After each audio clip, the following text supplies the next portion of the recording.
Megyn Kelly just revealed the shocking truth on why Joe Biden really dropped out of the race. And I think everyone has a surface level understanding. We all know it was a coup by the Democrat elites because they didn't like Biden. They thought they were going to lose the election with him.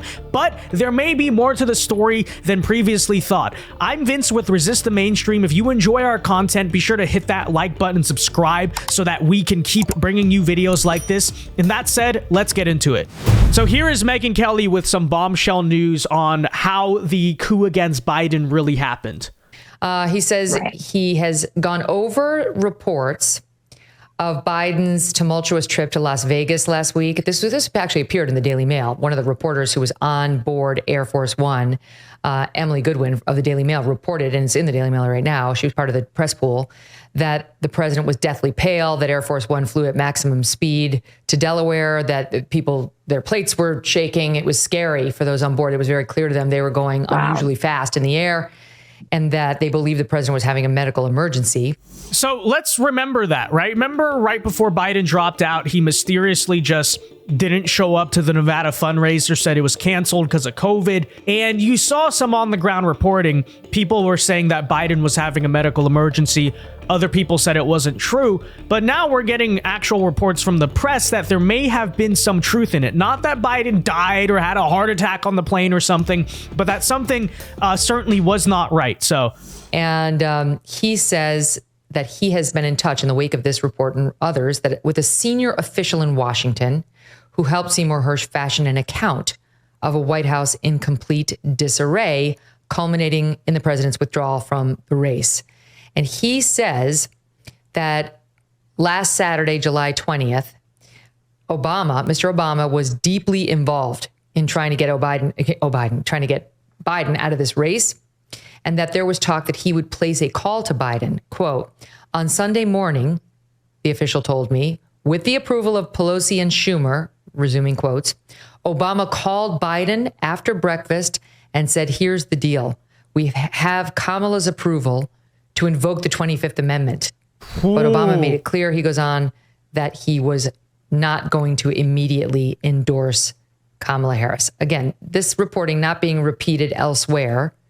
Don't know whether there's truth to this, but if so, I think there is. I think it makes sense to me because if it was that easy to get Biden to step aside, it would have already happened right after the debate. But clearly that was not true. You heard Joe Biden was hunkering down. Jill Biden was very adamant they want to stay in. So what was the one thing they could have possibly done to Biden? Invoke the 25th Amendment. They probably have the votes to do it. We know Obama was involved this entire time.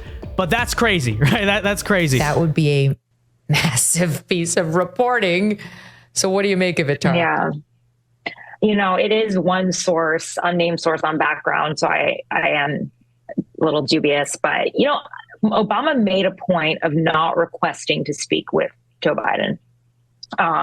He did not want to contact him because he believed that it's according to my reporting as well. And I've been pretty ahead of this, you know, in terms of knowing that like Nancy Pelosi was deeply behind this, orchestrating it. She was in contact with Obama, but they knew that Obama was not going to have influence on him because of the last time that they talked back in 2019. And he had convinced, back in 2015 when he had convinced him not to run for office. So it was seen that any sort of influence from Obama was not going to work. And truly, Joe Biden was very dug in. He was very dug in at that time. You know, I was told, though, that if he did not drop out by Sunday, that following week was going to get increasingly nastier, especially from Hill leaders. There would just be, you know, an onslaught of lawmakers calling for him to step down.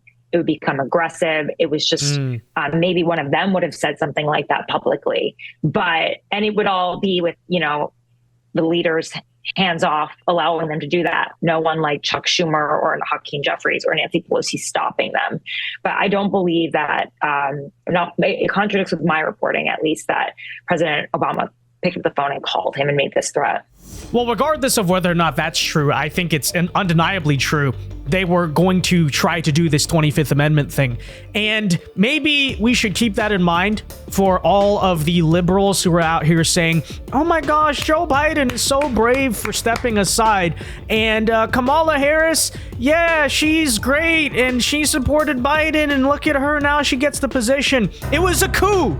Okay, how many times do we need to tell you that? But let this be even more evidence that Joe Biden did not just give up power voluntarily. I saw so many people on Twitter saying he's such an honorable man. He chose to voluntarily step aside. No, he didn't.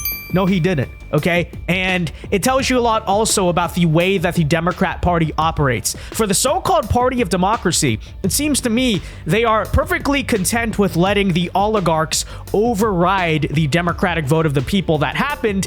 And it also seems like they just operate like a straight up mafia.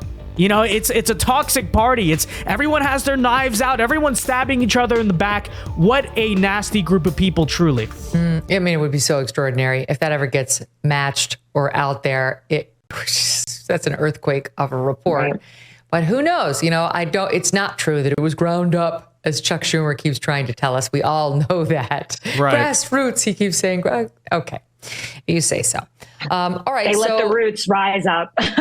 Yeah, they rose all the way up to the very top of the Democratic Party. They put some seeds on it, some water, and let it happen, right? I think also this reporting, just more generally, and Tower's reporting, and all of what we've heard points to, you know, regardless of the specifics of this 25th Amendment claim, points to the reality that there was an intense pressure campaign to push Biden out. And it was from Nancy Pelosi on downwards. And I think that's really, you know, the crux of this is just, you know, he did face this intense pressure campaign from the highest people in the Democratic Party to step aside.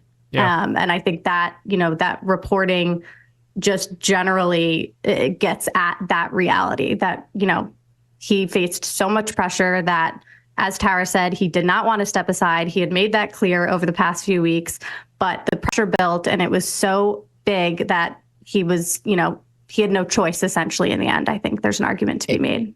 Well, so let it be said, let it be made clear. It was an undemocratic coup. It wasn't a voluntary Joe Biden stepping aside. Well, it's tough to look at the numbers now and say the Democrats made a mistake. Very, very tough to make that argument, though the process itself definitely have some questions about that. And if I were a Democrat voter, I'd be wondering why I didn't get to vote for my nominee. There could have been some others with an even better chance against Trump than Kamala Harris, which they want to ignore her flaws in the press, but the record is what the record is. And she owns all of Joe Biden's, you know, policy failures, and she is awkward. So we're going to see it. That can't be hidden. Right. But again, this is how the Democratic Party operates. There's nothing democratic, ironically, about the Democratic Party. And this is nothing new. You look back to 2016, for instance. Let's not forget, they are the party of the superdelegates. The structure of the Democrat Party allows for a group of delegates who are not bounded by the vote of the people to potentially override a Democratic vote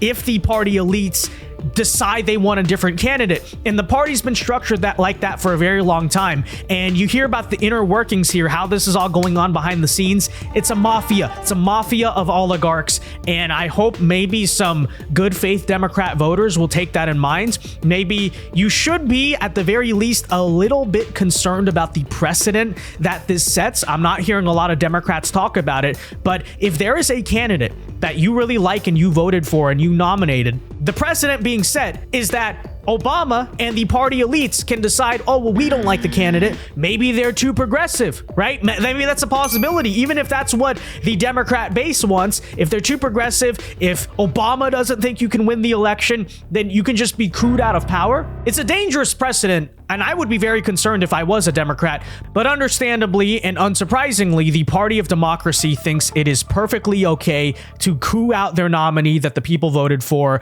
But the so-called Trump a threat to democracy, we know the game. It's just all ridiculous. That said, let me know your thoughts in the comment section. And until next time, I've been Vince with Resist the Mainstream. Peace.